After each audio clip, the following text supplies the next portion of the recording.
Pernah nggak sih kamu lagi jelasin sesuatu, tapi ujung-ujungnya malah debat? Padahal niatmu baik, cuma mau bantu orang ngerti, tapi entah kenapa makin dijelasin malah makin panas. Yang awalnya pengen cari solusi malah berubah jadi adu pendapat. Dan akhirnya nggak ada yang menang, cuma dua kepala yang sama-sama keras, dua hati yang sama-sama dingin. Nah, di buku How to Win Friends and Influence People, Dale Carnegie pernah cerita kisah nyata soal ini, yang artinya cara mendapatkan teman dan mempengaruhi orang lain.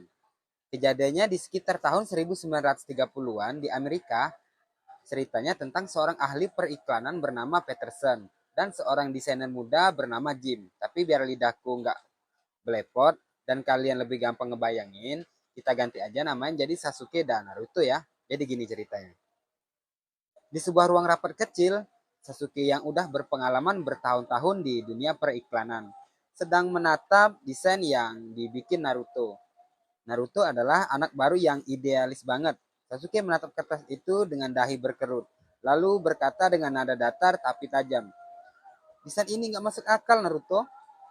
Kamu nggak paham gimana pasar bekerja. Naruto yang dari tadi menahan diri akhirnya buka suara.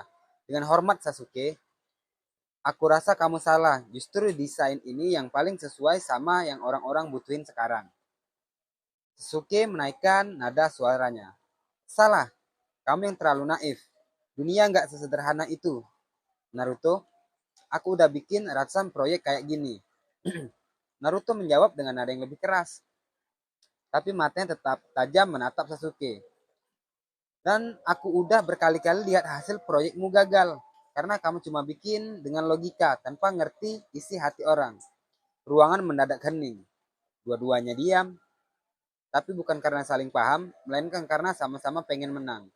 Sasuke bersandar di kursinya, menghela napas berat, sedangkan Naruto menatap meja sambil mengepalkan tangan di bawahnya. Dari situ, rapat pun berakhir tanpa hasil. Dua ide hebat gagal bertemu.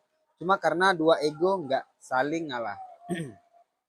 Beberapa hari kemudian, Naruto baru sadar sesuatu. Dia membaca ulang buku Dale Carnegie yang dipinjam dari perpustakaan kantor. Di situ tertulis satu kalimat yang bikin dia terdiam lama. Cara terbaik memenangkan perdebatan adalah dengan menghindarinya. Aku ulangin, cara terbaik memenangkan perdebatan adalah dengan menghindarinya. Naruto menutup bukunya pelan. Dia mulai mikir kalau waktu itu dia cuma bilang, Sasuke, mungkin pendapatmu ada benarnya. Gimana kalau kita uji dua desain ini bareng? Mungkin hasilnya bakal beda. Bukan berarti dia kalah, tapi dia justru bisa dapetin lebih kerjasama, bukan kemenangan. Kadang kita tuh lupa, debat itu nggak selalu soal benar atau salah. Seringkali cuma soal siapa yang paling keras, bukan siapa yang paling cerdas. Dan makin keras kita bicara, makin kecil peluang orang lain mau mendengarkan. Dale Carnegie bilang, orang yang kalah debat jarang berubah pikirannya. Dia cuma makin kuat mempertahankan pendapatnya. Karena di hati manusia, rasa ingin dihargai jauh lebih kuat daripada ingin diberitahu. Kalau dipikir-pikir, ini mirip banget sama adegan di dunia shinobi. Waktu Naruto dan Sasuke saling bertarung, mereka sebenarnya bukan cuma adu kekuatan. Mereka adu keyakinan. Dan baru saat salah satu menurunkan egonya, keduanya benar-benar bisa memahami makna damai yang sesungguhnya. Kalau direnungkan lebih dalam, ini nyambung banget sama banyak ajaran hidup. Dalam Islam misalnya, ada ayat bilang, dan jika kamu membantah mereka, bantahlah dengan cara yang baik. Artinya, bukan kamu harus selalu setuju, tapi cara menyampaikan itu jauh lebih penting daripada isi yang kamu sampaikan. Begitu juga di filsafat Stoik, Epictetus pernah bilang, orang yang ingin memenangkan dunia harus lebih dulu memenangkan pikirannya. Karena yang bikin kita kalah bukan argumen orang lain, tapi amarah diri kita sendiri. Jadi kalau hari ini kamu lagi debat sama seseorang, entah di kantor, di rumah, atau bahkan di komentar medsos. Ingat ini baik-baik. Menang debat itu cuma memuaskan ego sesaat, tapi memenangkan hati seseorang itu bikin hubungan awet seumur hidup. Dan mungkin itulah seni tertinggi dalam komunikasi. Bukan keyakinan yang orang lain kalau kita benar, tapi membuat mereka merasa berharga walau mereka salah. Itu kenapa, seperti yang dibilang Dale Carnegie, kalau kamu ingin madu, jangan tendang sarang lebahnya. Karena kadang yang paling kuat bukan yang bisa membuktikan dirinya benar, tapi bisa tersenyum dan berkata, mungkin kamu ada benarnya. Dari situ pintu hati orang terbuka, pelan-pelan tapi pasti. Ini hasil refleksiku dari membaca Dale Carnegie dan ngobrol mendalam bareng AI. Bukan untuk menang tapi untuk sama-sama ngerti. Karena kadang yang bikin dunia adem itu bukan debat yang menang, tapi hati yang tenang. Dan juga ada kata-kata di buku ini kurang lebih kayak gini ya. Manusia itu bukan makhluk yang yang berpikir, tapi makhluk emosional. Contohnya kebanyakan kita ngambil keputusan saat emosional dan seringnya impulsif. Oke, jika kalian menyukai pembahasan kali ini, silakan di like. Jika kamu ada saran mau dibahas apapun, nanti aku bantu bahas. Silakan di komen aja. Jika kalian nggak mau ketinggalan video selanjutnya, karena aku kadang rajin ngupload di setiap hari, jadi silakan di subscribe. Ini lanjutan di cerita Naruto tadi. Naruto berdiri di depan jendela ruang rapat yang sudah kosong. Cahaya sore menembus kaca, memantul di meja panjang yang tadi jadi saksi adu argumen. Semua orang sudah pulang, tinggal dia sendiri yang masih diam. Kata-kata Sasuke masih terngiang di kepalanya. Dunia nggak sesederhana itu Naruto, dan di kepala Naruto muncul pertanyaan pelan tapi menusuk. Apa gunanya ya menang kalau rasanya malah hampa? Sore itu Naruto ketemu Kakashi, orang yang udah banyak makan asam garam hidup. Kakashi cuma nyengir kecil waktu lihat wajah Naruto yang muram. Naruto, katanya sambil nyeruput teh. Kamu tahu nggak kenapa orang berdebat nggak pernah benar-benar menang? Naruto diam, menatap cangkir yang berasap, soalnya lanjutan Kakashi pelan. Dalam debat, yang kamu kejar bukan kebenaran, tapi pengakuan. Naruto mengangkat kepala, matanya agak bingung. Kakashi menatapnya tajam tapi lembut. Setiap kali kamu menang debat, kamu nggak sedang mencari siapa yang benar. Kamu sedang berusaha meyakinkan dunia kalau kamu pantas didengar. Dia lanjut lagi. Masalahnya, begitu kamu menekan orang dengan logika, kamu lupa bahwa manusia itu nggak digerakkan oleh logika, tapi oleh perasaan. Naruto terdiam lama. Kata-kata itu masuk pelan, tapi berat. Dan anehnya, dia jadi ingat satu ayat yang dulu pernah dia dengar waktu kecil. Dan janganlah kamu seperti orang-orang yang berbantah-bantahan. Lalu mereka menjadi lemah dan hilang kekuatannya. Ayat itu nggak memukul halus hatinya. Bukan tentang siapa yang benar, tapi tentang energi yang terbuang karena adu ego. Naruto mulai sadar, selama ini dia nggak sedang melawan Sasuke. Dia lagi melawan dirinya sendiri yang pengen diakui. Beberapa hari kemudian, Naruto ketemu lagi dengan Sasuke. Tapi kali ini dia udah beda. Nada suaranya lebih tenang. Dia bilang, Sasuke, aku mikir lagi tentang desain itu. Mungkin kamu ada benarnya juga. Sasuke kaget. Bahkan sempat nunduk pelan. Serius, kamu gak marah? Naruto senyum tipis. Enggak. Aku cuma sadar, waktu itu aku ngomong bukan buat nyelesain masalah, tapi buat nunjukin kalau aku bisa. Sasuke diam lama, lalu nafas berat, tapi lega. Dan sejak hari itu, mereka mulai kerja bareng lagi, bukan buat buktiin siapa yang hebat, tapi buat nyelesain masalahnya bareng. Naruto akhirnya belajar sesuatu yang lebih dalam dalam sekedar menang debat. Dia baca lagi catatan dari Dale Carnegie dan ditulis di situ, you can win an argument because if you lost, you lost. And if you win, you lost too. Kurang lebih kata-kata yang kayak gini ya.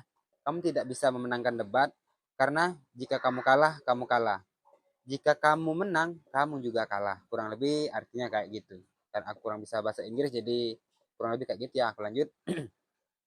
Kalimat ini kayak tamparan kedua. Dan dia mulai paham bahwa menang secara logika kadang artinya kalah secara manusia.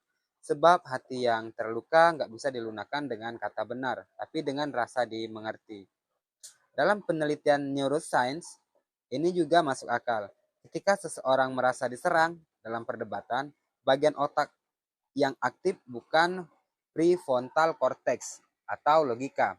Aku ulangi, prefrontal cortex itu di bagian logika ya, tapi amigdala, punya emosi dan pertahanan diri.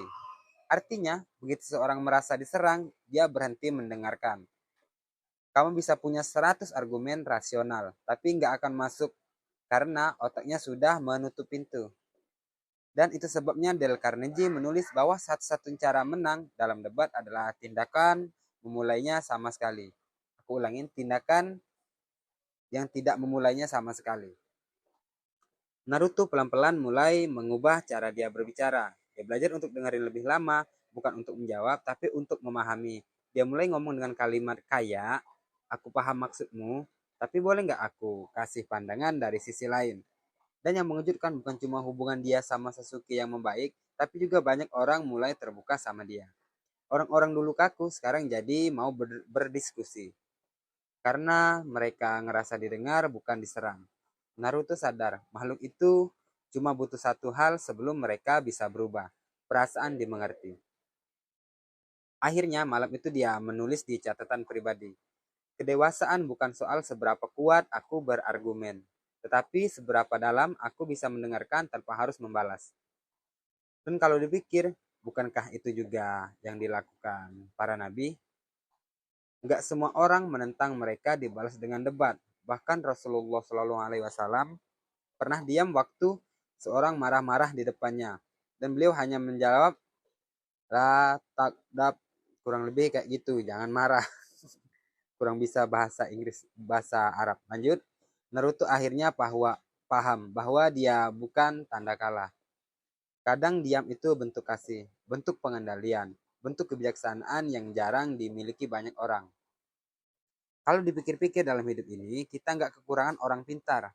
Yang langka itu adalah orang yang bisa menenangkan. Dan mungkin itulah kenapa kata Dale Carnegie, orang yang bisa membuat orang lain merasa dihargai akan selalu punya teman dimanapun ia berada.